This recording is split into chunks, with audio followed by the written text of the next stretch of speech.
Hello everyone, कैसे हो आप सब। एक बार पुनः स्वागत है आप सभी का हमारे अपने YouTube channel Shiv coaching classes पर। उम्मीद करते हैं दोस्तों आप सभी बेहतर होंगे और आप सभी की पढ़ाई भी अच्छे ढंग से चल रही होगी।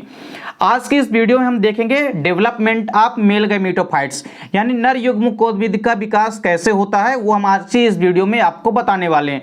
तो आइए सीधे वीडियो को स्टार्ट करते हैं। देखिए दोस्तों, यदि हम बात करते हैं किसी भी मेल गैमेटोफाइट्स के डेवलपमेंट की, तो सबसे पहली बात तो आपको क्या ध्यान में रखना है कि जो पूरी की पूरी प्रोसेस होती है, इसमें जो अंकुरित परागकण होते हैं, जो अंकुरित परागकण होते हैं वही नर युग्मकोद्भिद की प्रथम कोशिका है। यानी इस अंकुरित परागकण से ही नर युग्मकोद्भिद का विकास होगा। तो देखिए, नर युग्मकोद्भिद के विकास के लिए जो अंकुरित परागकण होते हैं यही प्रथम कोशिका मानी जाती है। यहां पे आपको ध्यान में रखना है कि जो डेवलपमेंट ऑफ मेल गैमेटोफाइट्स यानी जो नर युग्मकोद्भिद का विकास होता है वो 2 स्टेप में होता है। पहला स्टेप क्या होता है? परागण पूर्व परिवर्धन। परागण के पहले का जो विकास होगा उसको हम बोलते हैं परागण पूर्व परिवर्धन, और परागण के बाद जो विकास होगा उसको हम बोलते हैं परागण पश्च परिवर्धन।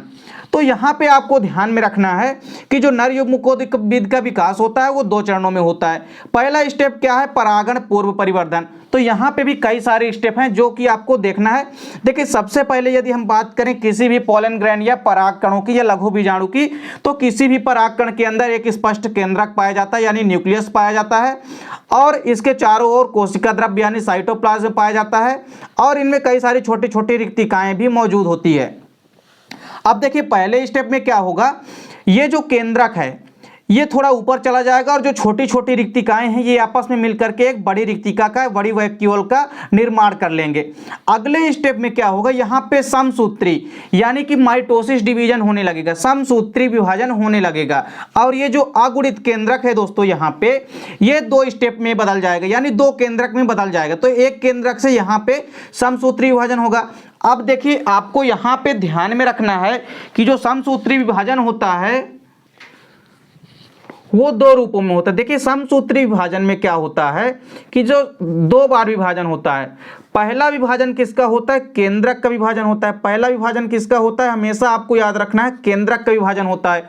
और जो दूसरा विभाजन होता है वो विभाजन होता है कोशिका द्रव्य का। किसका? कोशिका द्रव्य का। तो ये चीजें आपको याद रखनी है। समसूत्री विभाजन यदि हो रहा है तो उसमें पहले केंद्रक का विभाजन होगा, उसके बाद कोशिका द्रव्य यानी कि साइटोप्लाज्म का विभाजन होगा।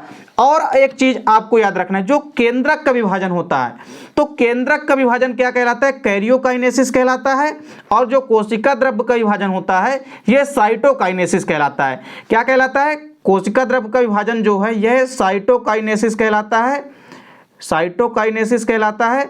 और वहीं यदि हम बात करें किसके? केंद्रक का विभाजन, तो केंद्रक का विभाजन क्या कहलाता है? कैरियोकाइनेसिस कहलाता है। ये आपको पता होना चाहिए। तो देखिए, यहाँ पे क्या होता है, जब समसूत्री विभाजन होता है तो पहले केंद्रक का विभाजन होता है, और केंद्रक विभाजित होकर के एक केंद्रक से यहाँ पे आपको देखने को मिल रहा है कि अगले स्टेप में 2 केंद्रक बन जाते हैं। एक केंद्रक जो कि ऊपर की ओर होता है ये जनन केंद्रक कहलाता है, और दूसरा केंद्रक कायिक केंद्रक या नलिका केंद्रक कहलाता है जो कि नीचे की ओर आ जाता है। अब देखिए, अगले स्टेप में क्या होगा, समसूत्री विभाजन यहां पे हुआ तो पहले तो केंद्रक का विभाजन हो गया, लेकिन दूसरे स्टेप में क्या होगा, अब कोशिका द्रव्य यानी कि साइटोप्लाज्म का विभाजन होगा। अब साइटोप्लाज्म का जब विभाजन होता है तो कोशिका द्रव्य का चूंकि विभाजन हो रहा है तो कोशिका द्रव्य के विभाजन से यहां पे 2 कोशिकाएं बन जाएगी। ये आपको नजर आ रहा है यहाँ पे ब्लू कलर से, जो इधर की कोशिका, ये एक कोशिका हो गई जो छोटी कोशिका है, और एक ये बड़ी सी कोशिका बन गई है।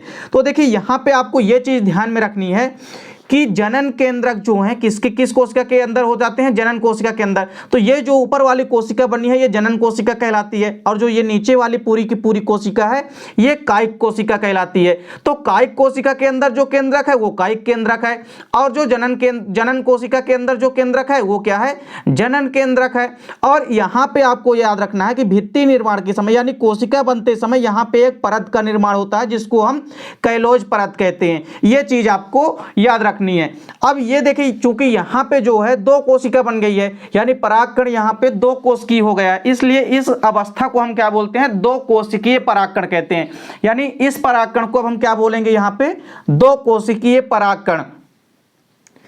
अब देखिए इसी दो कोशिकीय अवस्था में परागकण बाहर आ जाते हैं, यानी जैसे ही परागकण में दो कोशिकाएं बन जाती है, इसी अवस्था में जो परागकण होते हैं ये परागकोश से निकलकर बाहर आ जाते हैं। और परागण के आगे का जो परिवर्धन होता है वो वर्तिकाग्र की सतह पर होता है, क्योंकि जब परागण हो जाएगा तो परागकण कहाँ आ जाएंगे, वर्तिकाग्र की सतह पर आ जाएंगे। तो परागण के आगे का परिवर्धन यानी आगे का विकास कहाँ होगा, तो ये वर्तिकाग्र की सतह पर होगा। तो देखिए अब यहाँ पे परागण पश्च परिवर्धन यानी परागण के बाद की जो प्रक्रिया है वो यहाँ पे स्टार्ट हो जाती है। तो देखिए यहाँ पे क्या होता है कि जो पूरा का पूरा दो कोशिकीय यहाँ पे जो परागकण था उसमें क्या होता है, एक तर्कुकार जनन कोशिका, ये देखिए ये जो जनन कोशिका थी हमारी, जनन कोशिका एक तर्कु का रूप धारण करना स्टार्ट कर देती है। तो ये पूरी की पूरी जो जनन कोशिका है ये एक तर्कु का रूप धारण करके देखिए एक तर्कुकार जनन कोशिका बना लेती है। और इस तर्कुकार जनन कोशिका के अंदर जनन केंद्रक भी है। और यहाँ पे जो आपको दिखाई दे रहा है ये जो पूरी कोशिका, ये कौन सी कोशिका है, ये तो पूरी की पूरी कायिक कोशिका है। और ये कौन सा केंद्रक है, कायिक केंद्रक है।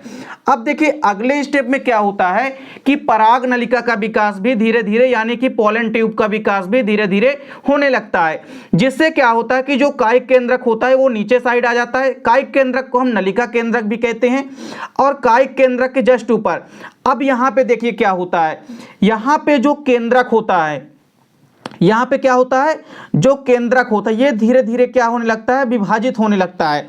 और अगले स्टेप में क्या होगा यहाँ पे कि दूसरा समसूत्री विभाजन होता है। यानी आपको याद रखना है कि पूरी ये जो प्रोसेस है यानी मेल गैमेटोफाइट्स का जो डेवलपमेंट है, तो मेल गैमेटोफाइट्स के डेवलपमेंट यानी कि जो हम कह सकते हैं नर युग्मकोद्भिद का विकास होता है, इसमें टोटल 2 बार समसूत्री यानी 2 बार माइटोसिस डिवीजन होता है। पूरी की पूरी प्रक्रिया में आपको याद रखना 2 ही बार समसूत्री विभाजन होता है। यह क्वेश्चन कई बार पूछा भी जा चुका कि नर युग्मकोद्भिद के विकास में कितनी बार समसूत्री विभाजन होता है, तो आपको बताना है कि 2 बार समसूत्री विभाजन होता है। अब देखिए समसूत्री विभाजन यहाँ पे जब होगा तो ये जो दोनों केंद्रक आपस में दिखाई दे रहे हैं, चूंकि जनन कोशिका इसके अंदर जो केंद्रक है यहाँ पे ऐसा लग रहा है कि ये केंद्रक धीरे धीरे अलग हो रहा है।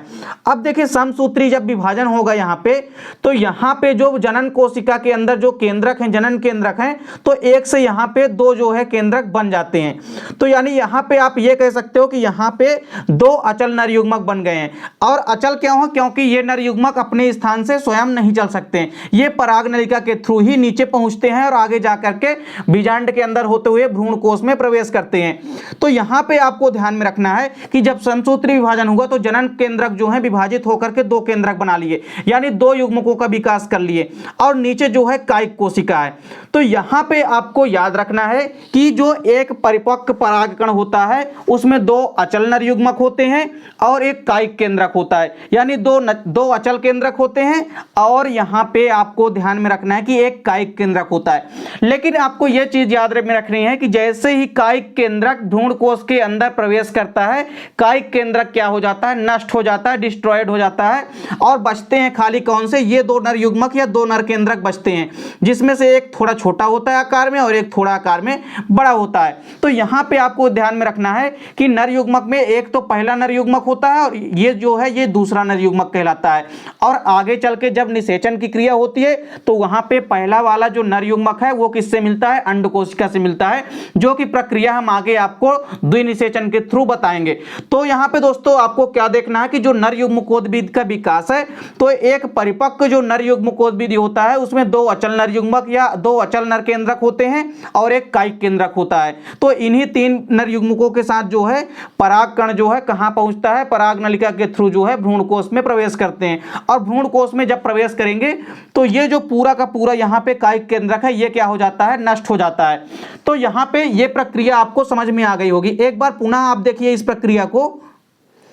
देखिए सबसे पहले क्या होता है कि जो नर युग्मक होता है, यानी मुख्य रूप से यदि हम बात करें नर युग्मकोद्भिद के विकास की यानी डेवलपमेंट ऑफ मेल गैमेटोफाइट्स की, तो जो इसमें परागकण या लघु बीजाणु होते हैं, इसमें एक केंद्रक होता है और चारों ओर कोशिका द्रव्य भरे होते हैं तथा छोटी छोटी रिक्तिकाएं जो है पाई जाती है। अगले स्टेप में क्या होता है कि ये छोटी छोटी रिक्तिकाएं जो है बड़े आकार का रूप धारण कर लेती है और ये जो केंद्रक होता है इसमें समसूत्री विभाजन होता है। और जैसे ही समसूत्री विभाजन होगा तो केंद्रक में पहले विभाजन होगा और केंद्रक में जब विभाजन होगा तो ये एक केंद्रक से दो केंद्रक बन जाएंगे, जिसमें से ऊपर वाला केंद्रक जो है जनन कोशिका का जनन केंद्रक कहलाता है और नीचे वाला जो केंद्रक होता है ये कायिक केंद्रक या नलिका केंद्रक कहलाता है।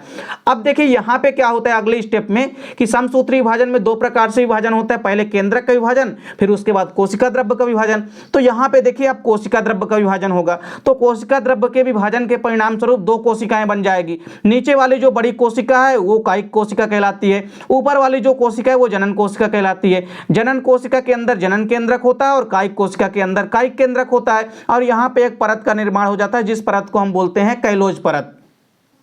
और अब जब परागकण दो कोशिकीय हो जाता है तो इस अवस्था को हम दो कोशिकीय परागकण कहते हैं और इसी दो कोशिकीय अवस्था में ही परागकण कहाँ आ जाता है, बाहर आ जाता है। इसके बाद आगे का जो विकास होता है वो परागण के बाद वर्तिकाग्र की सतह पर होता है।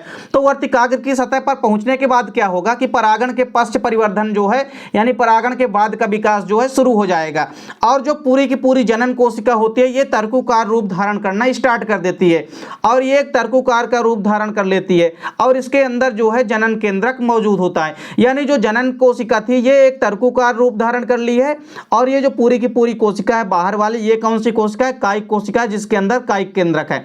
अगले स्टेप में क्या होता है कि पराग नलिका का विकास भी यानी कि पोलन ट्यूब का विकास भी धीरे धीरे स्टार्ट हो जाता है और जो जनन कोशिका ये धीरे धीरे नीचे आना स्टार्ट कर देती है और कायिक केंद्रक जो है नीचे हो जाता है। यानी कायिक कोशिका के अंदर जो कायिक केंद्रक है ये नीचे आ जाते हैं और जनन केंद्रक जो है इसके ऊपर रहते हैं। अगले स्टेप में क्या होगा कि पुनः समसूत्री विभाजन होगा। तो यानी यहाँ पे आपको क्या देखना है कि समसूत्री जब विभाजन होगा तो दूसरा समसूत्री विभाजन होता है। दूसरे समसूत्री विभाजन के परिणाम स्वरूप ये जो जनन केंद्रक है तो जनन केंद्रक में विभाजन होगा और ये पुनः दो केंद्रकों का निर्माण कर लेते हैं और ये दोनों के दोनों केंद्रक जो हैं अचल होते हैं यानी दोनों के दोनों नर युग्मक जो हैं अचल होते हैं।